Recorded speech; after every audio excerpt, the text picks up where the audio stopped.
Bon après-midi à tous et bienvenue sur Maurice Flash Info. Nous sommes le jeudi 22 janvier 2026. L'actualité de ce matin est marquée par de nouveaux rebondissements dans l'enquête judiciaire sur la mort de Steve Jacquelin Juliette. 3 ans après ce drame survenu à la suite d'une interpellation musclée par là-dessus, le tribunal de Pamplemousse entre dans une phase décisive. Entre la levée du secret téléphonique ordonné contre Mauritius Telecom, les motions de la défense représentées par Maître Yvan Collandavello, et le cri de ralliement de Maître Rama Valédan contre l'impunité, la tension est montée d'un cran lors de l'audience de ce mardi. Pourquoi ces relevés téléphoniques sont-ils si cruciaux? Quelles sont les zones d'ombre qui persistent selon la famille de la victime? Et pourquoi le témoignage du docteur Guingadin a-t-il été reporté? Nous faisons le point complet sur les derniers développements de ce dossier qui tient l'opinion publique en haleine. Affaire Jacquelin Juliette, vers une levée du secret téléphonique et des tensions juridiques accrues. L'enquête judiciaire visant à faire la lumière sur le décès de Steve Jacquelin Juliette, 36 ans, a franchi une étape cruciale ce mardi 20 janvier 2026 devant le tribunal de Pamplemousse.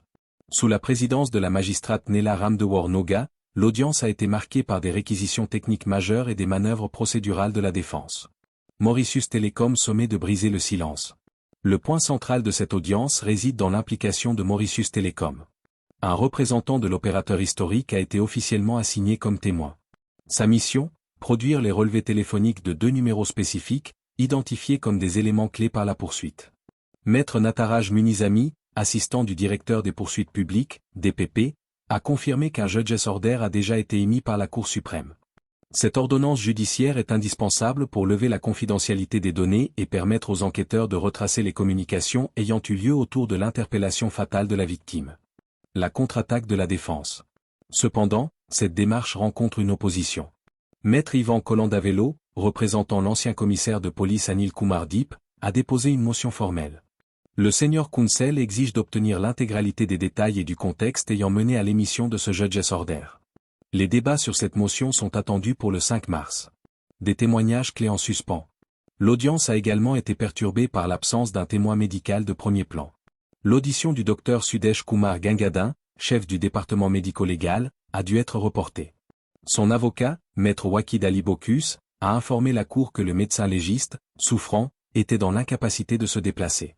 Son témoignage, capital pour comprendre les causes physiques du décès survenu quelques heures après son arrestation par là-dessus à Goodland, a été renvoyé au 5 mars. Le cri du cœur de Maître Rama Valédan.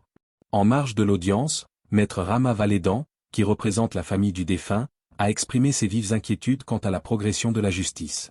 Pour l'homme de loi, l'enjeu dépasse le cadre d'un simple fait divers, c'est la confiance du public envers les institutions qui est en jeu. Les points soulevés par l'avocat, lutte contre l'impunité, les crimes ne doivent pas rester impunis, a-t-il martelé, soulignant que de nombreuses zones d'ombre persistent 3 ans après les faits. Rôle d'amicus curiae, l'avocat a annoncé son intention d'écrire officiellement au DPP pour intervenir en tant que « ami de la Cour » afin d'avoir un accès complet aux démarches déjà entreprises. Les Moustache Leaks, Maître Valédan a déploré que l'enquête n'ait pas suffisamment progressé sur les éléments troublants révélés par les fuites sonores, connus sous le nom de Moustache Leaks, qui pourraient jeter une lumière crue sur les méthodes policières. Que pensera le citoyen lambda si, après l'affaire Juliette, rien n'est établi? Maître Rama Valédan. Rappel des faits. Steve Jacquelin Juliette est décédé le 5 janvier 2023. Son arrestation par l'Anti-Drug and Smuggling Uni, ADSU, à Goodland, peu avant sa mort, est au cœur des interrogations. La famille et ses représentants légaux soupçonnent des violences policières, tandis que l'enquête judiciaire tente de déterminer si une responsabilité pénale doit être engagée. Prochaine étape, rendez-vous le 5 mars 2026 pour les débats sur la motion d'Yvan Collandavello et le témoignage médical du docteur Guingadin.